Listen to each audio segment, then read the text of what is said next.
அஸ்ஸலாமு அலைக்கும் ஃப்ரெண்ட்ஸ். இன்றைக்கி நான் உங்களுக்கு சூப்பரான ரெசிபி ஒன்று கொண்டு வந்திருக்கிறேன். என்னென்னு சொன்னால் அடுக்கு ரொட்டி.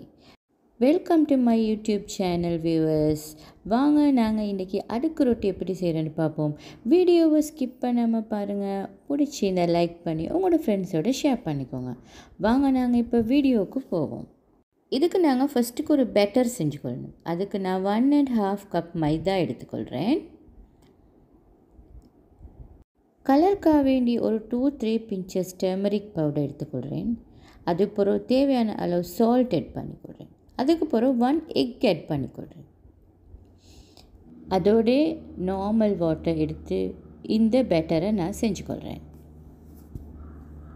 இதை நீங்கள் விஸ்குண்டால் மிக்ஸ் பண்ணினீங்கன்னா உங்களுக்கு கட்டி நிற்காமல் ஈஸியாகவே மிக்ஸ் பண்ணிக்கொள்ளும். உங்கள்கிட்ட விஸ்க் இல்லாட்டி ஸ்பூன் ஒன்று யூஸ் பண்ணி நீங்கள் இந்த பேட்டரை செஞ்சுக்கோங்க.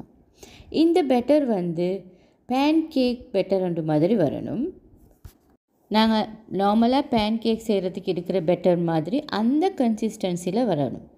அப்போ தான் இந்த பேட்டர் சரியாக வரும். எனக்கு இன்றைக்கி 15 பேன் கேக் வேணும். ஸோ அதுக்கு 1.5 கப் மைதா எடுத்தால் நல்லாவே போதும். கொஞ்சம் கொஞ்சமாக வாட்டர் ஆட் பண்ணி மிக்ஸ் பண்ணிக்கோங்க. இப்போ இது திக்காக இது நான் இன்னும் கொஞ்சம் வாட்டர் ஆட் பண்ணிக்கொள்கிறேன். இப்போ நான் விஸ்க் எடுத்துகிட்டு ஸ்பூன் ஒன்று யூஸ் பண்ணிக்கொள்கிறேன். அப்போ தான் அந்த கன்சிஸ்டன்சி சரியாக விளங்கும். இப்போ ஓகே. இப்போ இந்த பேட்டர் நல்லா தின்னாக வந்திக்குது. இப்போ நான் இதில் பேன் கேக் செஞ்சுக்கொள்கிறேன். இந்த பேன் கேக்கை 2 பக்கமும் குக்காக விடணும். இது மிச்சம் பெருசாக செய்ய வேணும். ஒரு அளவாக ஒரு சப்பாத்தியோட சைஸ் பேன் கேக் செஞ்சுக்கொண்டா ஓகே. 2 பக்கமும் பெரட்டி போட்டு நல்லா குக்காக விட்டு எடுக்கணும். இதே மாதிரி நான் எல்லா பேட்டருக்கும் பேன் கேக்ஸ் செஞ்சுக்கொள்கிறேன். இப்போ இந்த அடுக்கு ரொட்டிக்கு எனக்கு டோ ஒன்றும் தேவை. அதுக்கு நான் 2 கப்ஸ் மைதா எடுத்துக்கொள்கிறேன். அது பிறகு தேவையான அளவு சால்ட் ஆட் பண்ணிக்கொள்கிறேன். ஒரு 2 டேபிள் ஸ்பூன் மாதிரி பட்டர் ஆட் பண்ணிக்கொள்கிறேன். இதுக்கும் லைட்டாக டர்மரிக் ஆட் பண்ணிக்கொள்கிறேன். இப்போ நல்லா இதை நான் மிக்ஸ் பண்ணிக்கொள்கிறேன். இதுவும் ஒரு சப்பாத்தி டோ மாதிரி எனக்கு தேவை. ஸோ அதனால் நான் இதுக்கு நார்மல் வாட்டர் லைட்டாக ஆட் பண்ணி சப்பாத்தி டோ ஒன்றுக்கு மாதிரி மிக்ஸ் பண்ணிக்கொள்கிறேன்.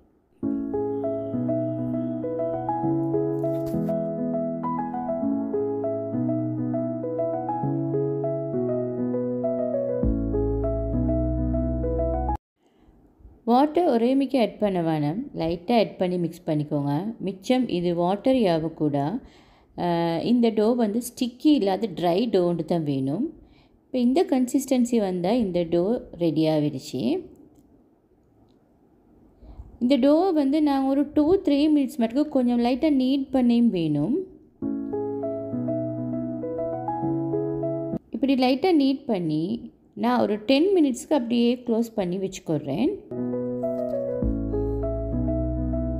இப்போ நெக்ஸ்ட் இதுக்கு கீமாக்கு நான் பீஃப் தான் எடுத்துக்கிறேன். பீஃப் இப்படி சின்ன சின்ன பீஸாக நான் கட் பண்ணி எடுத்துக்கிறேன். சின்ன சின்ன பீஸாக கட் பண்ணி எடுத்துக்கோங்க. அப்போ தான் அது நல்லா கடிப்படும். இது சிக்கனில் வேணாலும் உங்களுக்கு இந்த கீமாவை செய்யலாம். ஆனால் பட் பீஃப் தான் இதுக்கு நல்லா மேட்சிங் ஆகும். ஏன்னு சொன்னால் இது நாங்கள் எல்லாம் டோ மற்றது பேன் கேக் எல்லாம் வரைச்சிட்டு கொஞ்சம் கடிப்படுற தன்மை உண்டு. இந்த தான் நல்லா அது பீஃப் தான் நல்லா. ஃபஸ்ட்டுக்கு நான் ஒரு பேனுக்கு ஆயில் வச்சு அதுக்கு ஜிஞ்சர் கார்லிக் இடித்து வச்சு கொஞ்சம் அதை மிக்ஸ் பண்ணிக்கொள்கிறேன். இப்போ நான் கட் பண்ணி வச்சுக்கிற பீஃபுக்கு டர்மரிக் கொஞ்சமும் தேவையான அளவு சால்ட்டையும் ஆட் பண்ணி நான் இந்த பேனில் போட்டுக்கொள்கிறேன். இப்போ இது கொஞ்சம் நல்லா இதில் நாங்கள் சாட்டை பண்ணிக்கொள்வோம். அதுக்கு பிறகு இதுக்கு 1.5 டீஸ்பூன் சில்லி பவுடர், அது மாதிரி 1/2 teaspoon pepper powder, chilli flakes 1 teaspoon add பண்ணிக்கோங்க. உங்களோட வீட்டில் உள்ளவங்களுக்கு இன்னும் காரம் தேவைன்னு பட்டுச்சுன்னா இன்னும் கொஞ்சம் கூட ஆட் பண்ணினாலும் டேஸ்டியாக தான் நிற்கும். அதுக்கப்புறம் இந்த பீஃப் குக் ஆகுறதுக்கு நான் ஒரு 1 கப் வாட்டர் ஆட் பண்ணி க்ளோஸ் பண்ணி குக் பண்ண விட்டுக்கொள்கிறேன். குக் பண்ணி எடுத்தால் இப்படி தான் நிற்கும். இப்போ இதை கொஞ்சம் மிக்ஸ் பண்ணி விட்டுட்டு 200 கிராம்ஸ் பொட்டேட்டோ நான் கட் பண்ணி வச்சுக்கிறேன். இப்படி சின்ன சின்ன பீஸாக அந்த பொட்டேட்டோவை நான் இதில் ஆட் பண்ணிக்கொள்கிறேன். இப்போ நான் இதை நல்லா மிக்ஸ் பண்ணிக்கொள்கிறேன். இதுக்கு பொட்டேட்டோவும் பாயில் பண்ணி போடக்கூடாது. பொட்டேட்டோவும் லைட்டாக இப்படி நாங்கள் இந்த ராவாக போட்டால் தான் நல்லா இருக்கும். ஸோ இப்போ நல்லா நான் மிக்ஸ் பண்ணி க்ளோஸ் பண்ணி வச்சுக்கொள்கிறேன். குக்காவின பிறகு இப்படி தான் நிற்கும். இதுக்கு நான் வந்து ஒரு பிக் ஆனியன் கட் பண்ணி வச்சுக்கிறேன், அதை ஆட் பண்ணிக்கொள்கிறேன். அதோட க்ரீன் சில்லியும் 2 கட் பண்ணி வச்சுக்கிறேன், அதையும் நான் இதுக்கு ஆட் பண்ணிக்கொள்கிறேன். இப்போ திரும்ப இதை நல்லா நான் மிக்ஸ் பண்ணிக்கொள்கிறேன். மிக்ஸ் பண்ணி இதையும் நாங்கள் கொஞ்சம் குக்காக விடணும். ஒரு 3 மினிட்ஸ் குக்காவினா இப்படி தான் நிற்கும். அதுக்கப்புறம் நான் ஸ்ப்ரிங் ஆனியன்ஸ் கட் பண்ணி வச்சுக்கிறேன், அதையும் நான் இதில் ஆட் பண்ணிக்கொள்கிறேன். இப்போ திரும்ப நல்லா இதை மிக்ஸ் பண்ணி க்ளோஸ் பண்ணினா தண்ணி விடும். க்ளோஸ் பண்ணாமல் மிக்ஸ் பண்ணி குக் பண்ணிக்கொண்டா ஓகே. ஒரு 2-3 மினிட்ஸ் குக் ஆகினா சரி.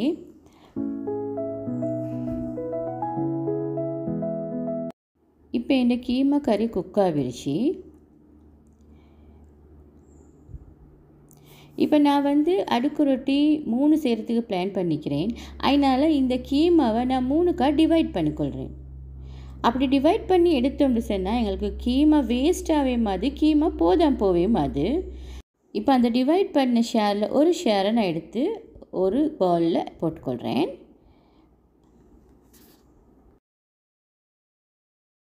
இப்போ நான் செட் பண்ணி வச்ச டோவையும் எடுத்துக்கொள்கிறேன். அதே ஒரு போர்டுக்கு ஃப்ளார் கொஞ்சம் டஸ்ட் பண்ணி அதில் போட்டு அதையும் 3க்காக டிவைட் பண்ணிக்கொள்ள போகிறேன். 3 அடுக்கு ரொட்டி செய்கிறதுக்கு 2 கப்ஸ் மைதா நல்லாவே போதும். ஒரு அடுக்கு ரொட்டிக்கு 1/2 கப்பை விட கொஞ்சம் கூடையாக இருந்தால் சரி. இப்போ இதில் ஒரு பீஸ் எடுத்து எவ்வளோ ஏழுமோ அவ்வளோ பெருசாக தட்டிக்கோங்க. இதுக்கு ஷேப்பெல்லாம் தேவையில்லை, நீங்கள் வார மாதிரி நல்லாவே பெருசாகவே தின்னாவே தட்டிக்கொண்டா ஓகே.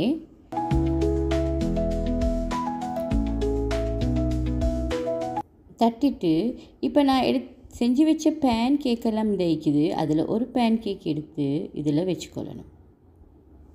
வச்சு இந்த கீமா கறியை எல்லா பக்கத்துக்குமே சரியாக வர மாதிரி ஸ்ப்ரெட் பண்ணிக்கொள்ளணும். ஒரு பக்கத்துக்கு கூட ஒரு பக்கத்துக்கு குறைய வராமல் எல்லா பக்கத்துக்கும் ஈக்குவலாக வர மாதிரி ஸ்ப்ரெட் பண்ணிக்கொள்ளணும். அதுக்கு பிறகு திரும்ப அதுக்கு மேலே இன்னொரு பேன் கேக்கை வச்சு திரும்பவும் நாங்கள் கீமா செட் பண்ணணும். அதுக்கு மேலேயும்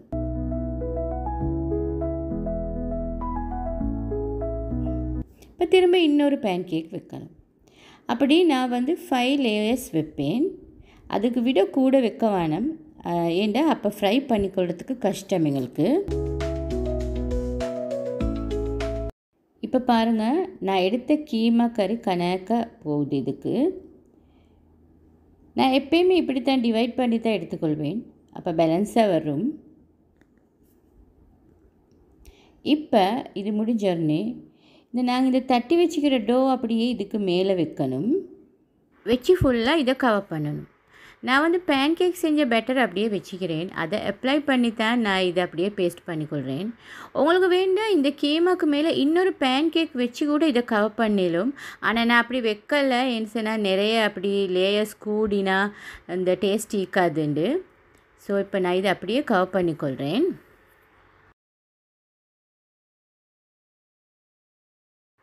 இது வந்து நல்லா இழுத்து கவர் பண்ணுங்கள். அப்போ லைட்டாக அப்படியே பேஸ்ட் பண்ணி கொண்டீங்கன்னா சரி, கொஞ்சம் லைட்டாக அமைச்சு விட்டிங்கன்னா சரி, மிச்சம் அமைக்க தேவையும் இல்லை.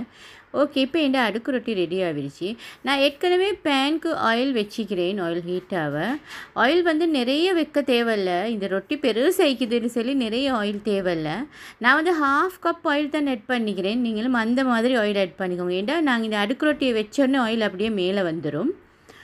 இப்போ வந்து இதை மெதுவாக 2 ஸ்பூன் யூஸ் பண்ணி நல்லாவே ஒரு பக்கம் ஃப்ரை ஆகின பிறகு மறுபக்கம் போட்டுக்கோங்க. இந்த அடுக்கு ரொட்டிக்கு எனக்கு நிறைய ஹிஸ்ட்ரி இருக்குது, என் கையை நல்லாவே பதம் பார்த்திக்குது.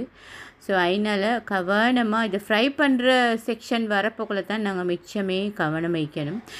2 பக்கமும் ஃப்ரை ஆகின பிறகு இந்த மாதிரி 2 ஸ்பூன் யூஸ் பண்ணி மெதுவாக எடுத்து ஒரு டிஷ்யூவில் நீங்கள் வச்சுக்கோங்க. இப்போ இந்த அடுக்கு ரொட்டி ஃப்ரை ஆகிடுச்சு. நான் இதே மாதிரி இன்னும் பேலன்ஸ் ஆகிற 2 அடுக்கு ரொட்டியுமே ஃப்ரை பண்ணிக்கொள்கிறேன். இப்போ இந்த 3 அடுக்கு ரொட்டியுமே நான் ஃப்ரை பண்ணி கொண்டுட்டேன். இப்போ நாங்கள் இதை கட் பண்ணி பார்ப்போம். இப்போ இதை கட் பண்ண பிறகு எங்களுக்கு இதில் லேயர்ஸ் எல்லாம் விளங்கும், அழகாய்க்கும். சாப்பிட்றதுக்கு பார்க்குறதுக்கே அழகாய்க்கும். பாருங்கள்.